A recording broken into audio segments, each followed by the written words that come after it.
I imagine I don't count that hard. All right, here with Phil Mafah. Y'all fire away when we're ready.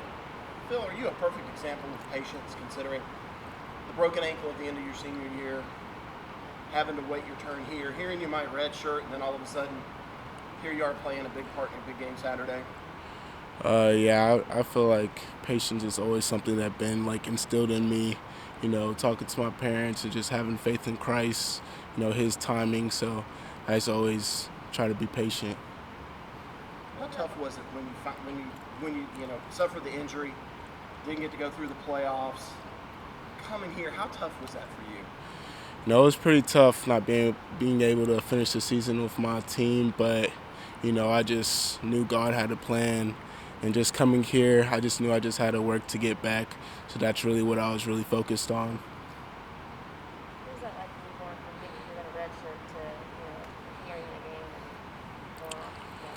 Yeah. I mean, at first it wasn't really my plan. Like, that's not what I had in mind. But then again, I was just thinking about God's timing and everything. And then I just try to stay ready when I am. So when my name got called, I was prepared. I was working as if I was going to be the starter that week. So I just try to stay prepared. What was that, I guess, those conversations like with Dabo as far as, being like, hey, obviously, like you said, you're always staying ready, but then saying, all right, hey, you're good to go. I was just excited, just excited to finally be able to contribute to the team. And, it was just a big deal to me. I just really try to embrace it. So was there a point last week where he told you, look, you're playing this week for sure? Really just like when we started practice, he just told me, like, I kind of knew, like, when Will got hurt, it wasn't a good event for me, but I just knew if that happened, like, I would probably have to step up. So just that Monday after the North Carolina State game, he just came up to me, just told me be ready, and I just took that. Talked about it wasn't necessarily your plan to redshirt. Did you go into fall camp like thinking I'm going to compete and try to get as far up the depth chart as I can, or kind of what was your mindset? Yeah, that was definitely my mindset during fall camp. Just do the best I can, try to compete. So what was the conversations like with the coaches about why it was good to redshirt? Kind of how did you get to the mindset of like this might be an okay thing for me? I just talked to some of the other players, and they just told me redshirting is not bad. So I embraced that, and then really everything that kept me like consoled is really just praying and just trusting that God's timing, when I need to play, I will play. So What was that like to actually get on the field again? it was cool. It was great being able to contribute, play with the guys, and it's something that I don't take lightly. So I'm just really proud of that. How do you stay composed in that moment? Some of the older players were saying that was one of the kind of loudest crowds they've been around. I mean, what was that like for a freshman who's never done it? I'd say it was pretty crazy, but when you get locked into the game, the outside noise, you're not really distracted by that. You're just really focused on winning. You and Will Shipley were in camp together here. You kind of got offered around the same time, known each other for a long time.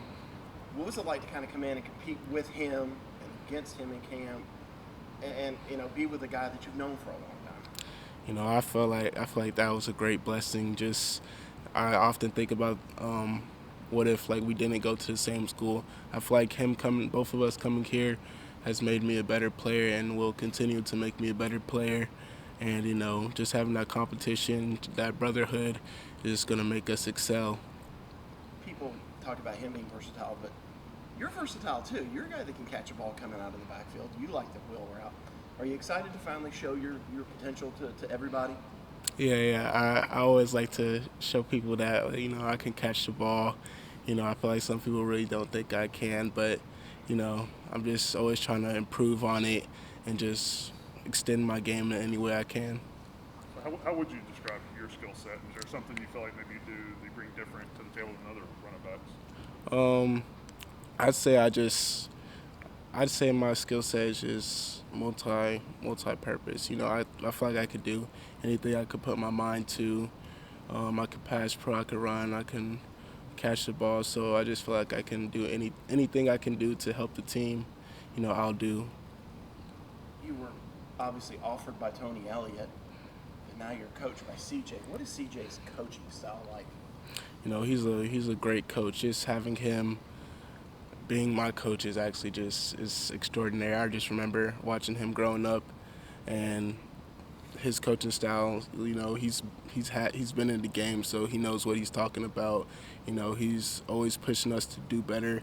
Any little thing that he can help us to do, he does. And his coaching style is always just hands-on. He always on us to get better, and I love that about him.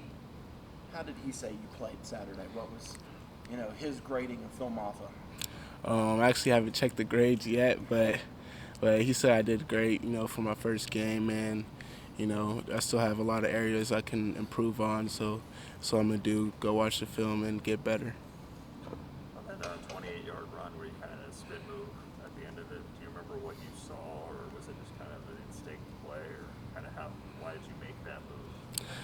I'll probably just say instincts. I didn't it wasn't pre-planned. It was just instinctive, really. Yeah. It just flashed kind of in your kind of to your side. You kind of saw Yeah, I just saw him and just had to come up with something real quick.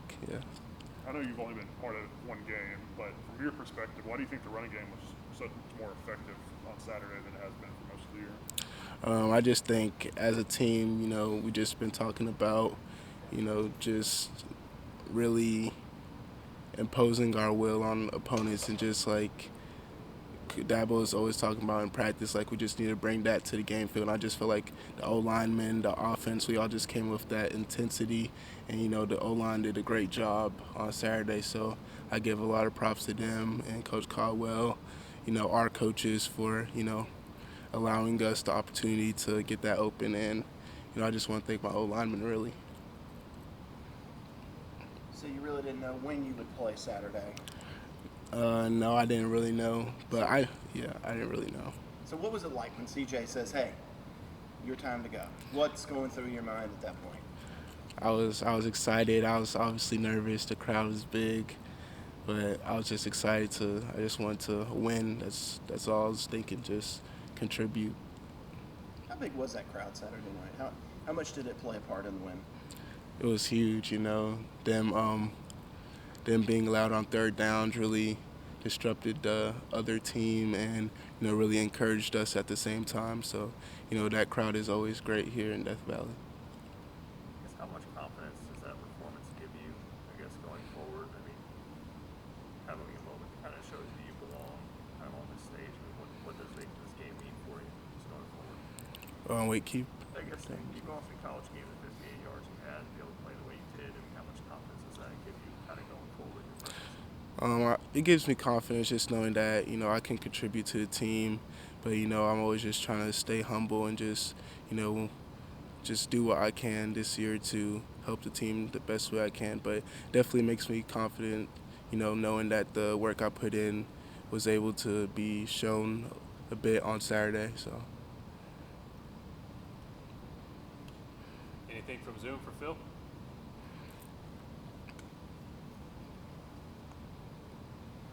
All right, nothing else for Phil. We will wrap him up. Nolan Turner will be joining us momentarily.